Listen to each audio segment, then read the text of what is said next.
সূর্যের তাপ যত বাড়ে আম গাছের পাতা পুড়তে থাকে।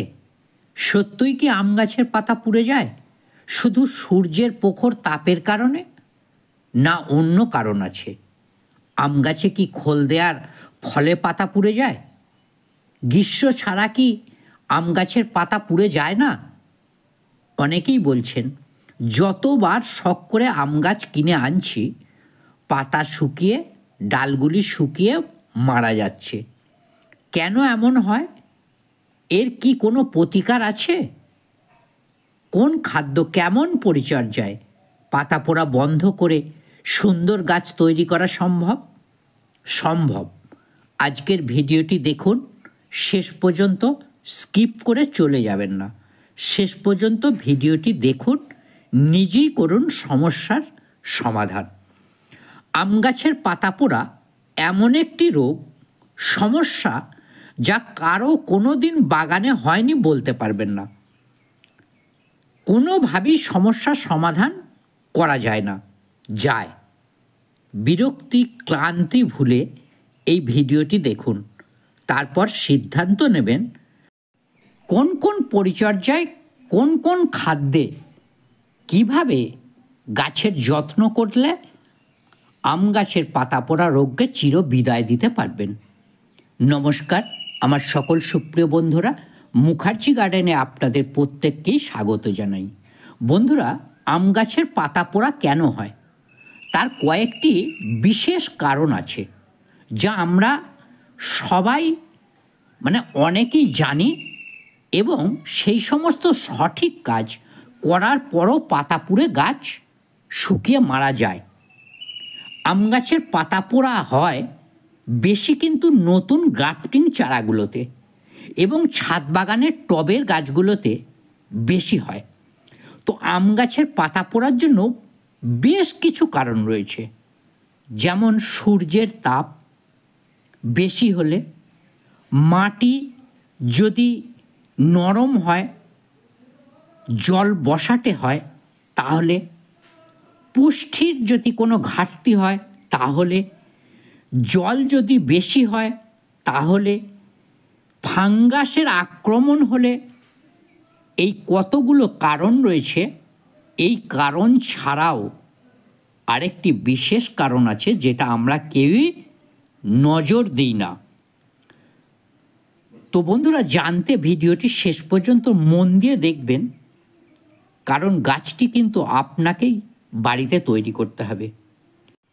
প্রচণ্ড সূর্যের তাপ হলে আম গাছের পাতা নরম হয়ে যায়, কচি পাতা বা অন্যান্য পাতা পুড়ে যেতে থাকে, শুকিয়ে ঝরে পড়ে, আস্তে আস্তে ডাল শুকিয়ে মারা যায়।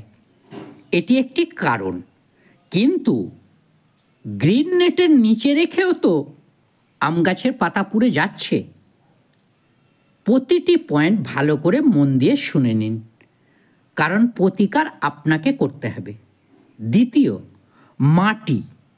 আম গাছের মাটি সাধারণত একটু টাইট মাটি ভালো, তার জন্য পরাপতির জায়গার মাটি হলে খুবই ভালো। নরম গুঁড়ো মিহি মাটি চলবে না। প্রচুর পরিমাণে গোবর সার, পাতা পচা সার দেয়া যাবে না, কারণ জল ধারণ ক্ষমতা বেশি হলেই গাছের শিকড়গুলি নষ্ট হবে আর খাদ্য গ্রহণ কিন্তু করতে পারবে না। এই কারণে কিন্তু নতুন গাছ বসানোর পর কিছুদিনের মধ্যে মারা যায়। তাহলে কেমন মাটি তৈরি করে গাছ বসাতে হবে? উর্বর মাটি তৈরি করতে হবে। দুটি উপায়, জৈব সঙ্গে রাসায়নিক। একটি আম গাছ 8 ইঞ্চি টবে বসালে প্রথমে ভালো মাটি 80% নিতে হবে, বালি 10%, আর 1 বছরের পুরানো গোবর সার 100 গ্রাম, হাড়ের গুঁড়া 100 গ্রাম, নিমখোল 100 গ্রাম, NPK 10-26-26 50 গ্রাম, আর অনুখাদ্য যেমন মৃত্তিকা বা অন্য যে কোনো কোম্পানির 200 গ্রাম, 10 গ্রাম ইপসম সল্ট, চুন 10 গ্রাম আর ছত্রাকনাশক 5 গ্রাম। এইগুলি একসঙ্গে ভালোভাবে মিশিয়ে 1 মাস রেখে দিতে হবে। সামান্য জল ছিটিয়ে ছায়াযুক্ত জায়গায় রেখে দিন। তারপর মাটি শুকিয়ে সেই মাটিতে গাছ বসালে পুষ্টির অভাবে গাছটি কিন্তু পাতা পোড়া রোগটি হবে না। এইবার বলবেন, হাড়ের গুঁড়ো দিয়েছি, তাহলে ফসফেট নাইট্রোজেনের কাজ হয়, শুধু পটাশ দিলেই তো কাজ মিটতে পারে। সেই ক্ষেত্রে আপনাকে হাড়ের গুঁড়ো মাটি মিশিয়ে 1 বছর রেখে দিতে হবে। তারপর ব্যবহার করলে তবে সঙ্গে সঙ্গে কাজটি আপনি পাবেন। আর ঠিক জৈব খাবারগুলি আমরা আগে থেকে তৈরি করে না রেখে ব্যবহার করি, তার ফলে পুষ্টির অভাব হয়, নতুন চারাগাছ খাদ্য গ্রহণ করতে পারে না, তার ফলে পুষ্টির অভাবে গাছের বৃদ্ধি হয় না, পাতা পুড়ে যায়, শুকিয়ে যায়, বিভিন্ন রোগ দেখা দেয়। তাই রাসায়নিক সার কিছুটা দিলে সঙ্গে সঙ্গে গাছ তা গ্রহণ করতে পারবে। আর জৈব খাবারগুলি আস্তে আস্তে মাটি থেকে রাসায়নিক প্রক্রিয়ার মাধ্যমে পুষ্টি সরবরাহ অনেক দিন ধরে করতে থাকে। এর ফলে গাছটি সুন্দরভাবে হয়। এবার আসি খোল। খোল আম গাছে দিলে নাকি পাতা পুড়ে যাচ্ছে, আপনারা অনেকেই আমাকে বলছেন। খোলে নাকি নাইট্রোজেন বেশি থাকে। আচ্ছা বন্ধুরা, বলুন তো কোন জৈব খাবারে নাইট্রোজেন থাকে না? আমরা যা যা জৈব ব্যবহার করি কম বেশি সবেতেই নাইট্রোজেন থাকে। তাহলে খোলে কি অসুবিধা?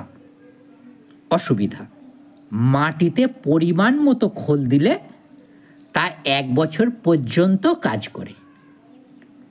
টাটকা খোল মাটিতে দিলে তা মাটির সঙ্গে রাসায়নিক প্রক্রিয়ার মাধ্যমে পচতে থাকে। তো এই পচনের ফলে গাছের শিকড়গুলি নষ্ট হতে পারে। একটা সময় সীমা পর্যন্ত পচবে, তার ফলে গাছের শিকড় ক্ষতিগ্রস্ত হতে পারে। সেই কারণে খোল দেওয়া যায় না। এই পচন ক্রিয়া সমস্ত ঋতুতেই হয়, তাহলে যখনই দেবেন তখনই করে থাকে। তাহলে কি খোল দেওয়া বন্ধ করে দেবেন?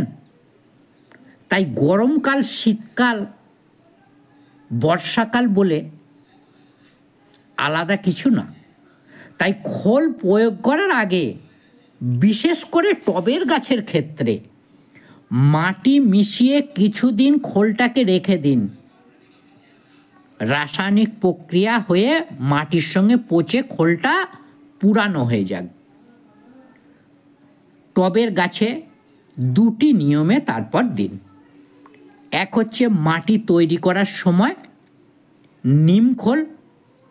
2, টবের মাটিতে যখন খাদ্য হিসেবে দেবেন টবের মাটির ওপরে দিন, তাহলে ক্ষতি হবে না।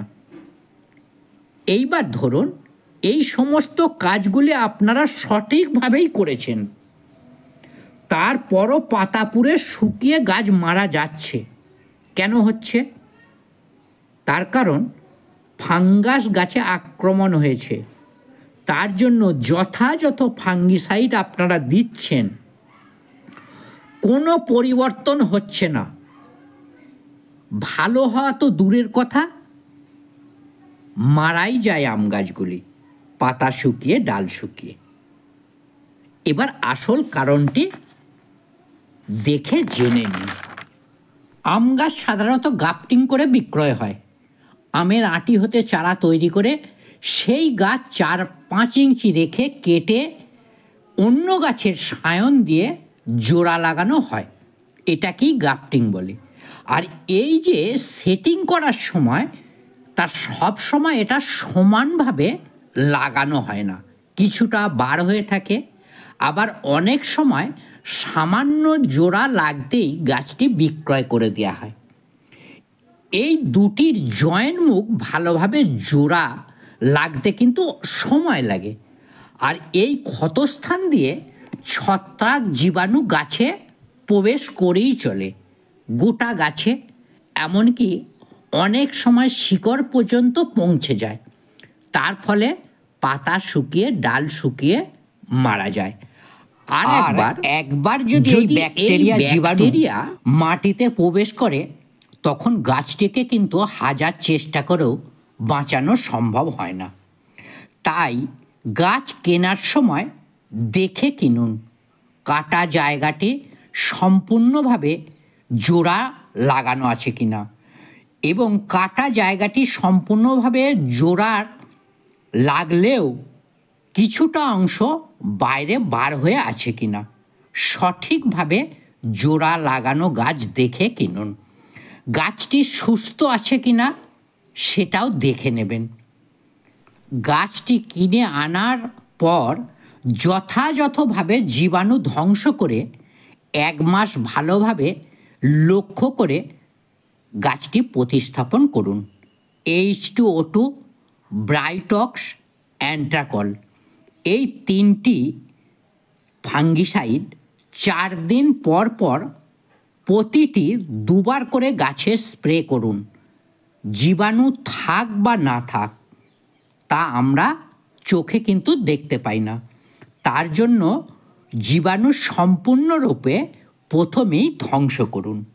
বন্ধুরা, আম গাছ কেনা থেকে বাগানে বসানো পর্যন্ত এই কাজগুলি সঠিকভাবে করুন। প্রচণ্ড তাপে গাছ রাখবেন না। উর্বর মাটি তৈরি করুন। বেশি কম্পোস্ট সার মাটির সঙ্গে মেশাবেন না। জল শুকানে তারপর জল দিন। গাছটি দেখে কিনুন। ছত্রাকনাশক দিন এবং জয়েন্ট মুখটি ভালোভাবে জোড়া না হওয়া পর্যন্ত, যেমন খাদ্য গ্রহণ সঠিকভাবে করতে পারে না গাছ, তেমনি ক্ষতস্থান দিয়ে জীবাণু প্রবেশ না করতে পারে, তার জন্য পলিথিন দিয়ে জায়গাটি সিল করে দিন। ভালো থাকুন বন্ধুরা, নমস্কার।